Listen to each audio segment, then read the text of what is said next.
त्या महायुतीने लढण्याचा निर्णय झाला आणि महायुती त्याबरोबर काल देखील चव्हाण भाजपचे प्रदेशाध्यक्ष आणि माझी देखील चर्चा झाली. या चर्चेमध्ये देखील महायुती लढण्याचा निर्णय झाला आणि त्याप्रमाणे बोलणी देखील सुरू झालेली आहेत आणि स्थानिक पातळीवर देखील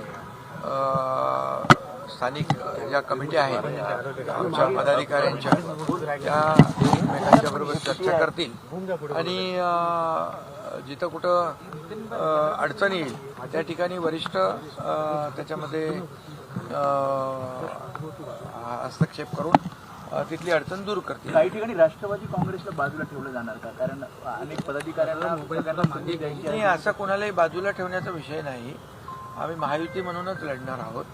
त्यामुळे ही आता चर्चा सुरू झालेली आहे स्थानिक पातळीवर देखील आणि आमच्या वरिष्ठ पातळीवर देखील. त्यामुळे महायुतीच निवडणूक मजबूतीने लढेल आणि आपल्याला माहीत आहे की गेल्या 2.5 वर्षाचा मुख्यमंत्री पदाचा माझा काळ आणि आता आमची सेकंड इनिंग देवेंद्रजींची यामध्ये 3.5 वर्षाच्या कारकिर्दीमध्ये या महाराष्ट्रामध्ये जे विकासाचे प्रकल्प लोकाभिमुख कल्याणकारी योजना हे लोकांच्या समोर आहे, महाराष्ट्राच्या जनतेच्या समोर आहे आणि त्यामुळे आम्ही कामाच्या जोरावर विकासाच्या अजेंड्यावर व्यवस्था जी आहे कमिटी आहे, जिल्हा कमिट्या, तालुका कमिट्या, राज्यस्तरीय कमिट्या, या सगळ्या ज्या कमिट्या आहेत महापालिकाच्या स्थानिक पातळीवरच्या कमिट्या, त्यामुळे ज्याला तिकीट मिळणार नाही त्याला तिथं सामावून घेतलं जातं. ही पद्धतच आहे, प्रक्रिया आहे.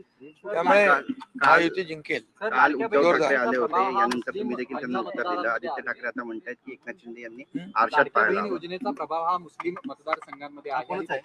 मुस्लिम महिलांची पसंती ही शिवसेना पुण्याला आहे. त्याच अनुषंगाने मुस्लिम मतदारसंघाच्या जास्त जागा त्या तुमच्या शिवसेनेला मिळतील असं जागा त्या शिवसेनेला देण्याचा जो नाही असं काय कुठल्या जागा देण्याचा घेण्याचा असा काही विषय नाही.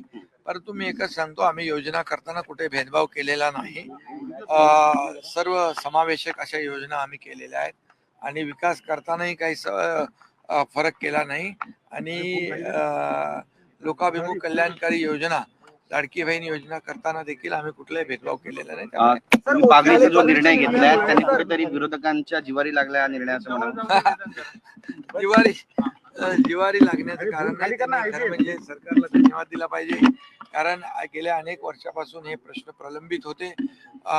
पागडी आणि मालक यामुळे जे काही रिडेव्हलपमेंटचे प्रकल्प रखडले होते, धोकादायक इमारती झाल्या, त्या पडत होत्या, लोकांची जीवितहानी होत होती, त्याला कुठंतरी न्याय देण्याचं काम आणि या सर्व पागडी आणि मालक यांचा पुनर्विकासाचा मार्ग मोकळा करण्यासाठी आम्ही काल निर्णय घेतला. यामध्ये मालक जे आहेत आणि जे पागडी धारक आहेत त्यांना दोघांनाही आम्ही त्यामध्ये न्याय देण्याचा ठरवलेला आहे आणि म्हणून पागडी मुक्त मुंबई अशा प्रकारचं जे लोकांची अपेक्षा होती ती देखील या ठिकाणी दूर होईल. पागडीमुक्त मुंबईच्या बाबतीत आदित्य ठाकरेंनी असं म्हटलंय की हे बिल्डर धाडजीनं सगळं निर्णय हा घेण्यात आलेला आहे आणि बिल्डरांना या सगळ्या जागा द्यायच्या त्याच्याबद्दल टीका केली. पागडीमध्ये राहणारे लोक सर्वसामान्य आहेत, बिल्डर नाही आहेत, विकासक नाही आहेत, हे समजून आधी घेतलं पाहिजे. आणि ज्यांना कायम बिल्डरांचीच भाषा समजते त्यांच्याबद्दल काय बोलणार. मी एवढंच सांगतो की हा निर्णय ऐतिहासिक आहे, क्रांतिकारी आहे, मुंबईतल्या लाखो लोकांना तो दिलासा देणारा आहे आणि म्हणून तो निर्णय आम्ही घेतलेला आहे. त्याचबरोबर ओसीचा देखील निर्णय आम्ही घेतलेला आहे. ओसीमुळे पुनर्विकास थांबलेला आहे. त्यामध्ये विजेचं पाण्याचं बिल निवासीला दुप्पट असतं, व्यवसाय कमर्शियलला चौपट असतं. त्याचबरोबर ट्रान्झॅक्शन होत नाहीत, खरेदी विक्री होत नाही, बँकांची लोन मिळत नाहीत, पुनर्विकासामध्ये अडथळे येतात. त्यामुळे ओसीचा जो गेल्या अनेक वर्षापासूनचा प्रश्न आहे, 28,000 केसेस प्रलंबित आहेत आणि म्हणून 28,000 इमारती आणि ह्या जवळपास 13,000-14,000 इमारती ज्या आहेत पागडीच्या, या लाखो लोकांना हा दिलासा आहे. त्यामुळे विरोधकांच्या पायाखालची वाळू सरकली आहे. आता काय होणार? आता मुंबईकरांचे जे गेल्या अनेक वर्षापासूनचे प्रश्न त्यालाच आम्ही डायरेक्ट थेट हात घातल्यामुळे त्यांना न्याय देत असल्यामुळे विरोधकांची पंचायत नक्की झालेली आहे. काल एक सर्वे आला ज्यामध्ये 150 जागा जवळपास तुम्ही जिंकताय असा एक सर्वे मुंबई महानगरपालिकेचा. नाही आता ठीक आहे ना, जे आता आम्ही काम करतोय महायुती म्हणून ते त्याचा परिणाम निवडणुकीमध्ये तर दिसेलच. शेवटी मुंबईकर हा सुज्ञ आहे. आम्ही मुंबईसाठी केलेली कामं जी आहेत ते आपण पाहतोय. मुंबई मधले कॉन्क्रीटचे रस्ते, सिवरेज ट्रीटमेंट प्लांट, थांबवलेले मेट्रो प्रकल्प, कारशेड प्रकल्प आणि जे विरोधक आज बोलतायत त्यांनी मुंबई जी काही अवस्था मुंबईची करून ठेवलेली आहे ती आपण जनता पाहते.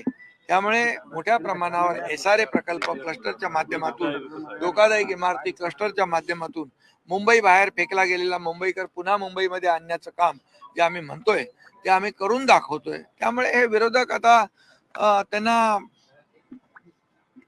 पराभव समोर दिसू लागलेला आहे. त्यामुळे असे आरोप प्रत्यारोप होतील. मुंबई ठाण्यामध्ये महापौर त्याच्याकडे कुणाचा आम्ही लक्ष असेल? देत नाही. सर, मुंबई ठाण्यात महापौर कुणाचा असेल? महापौर महायुतीचा असेल. महायुती जोरदारपणे जिंकेल.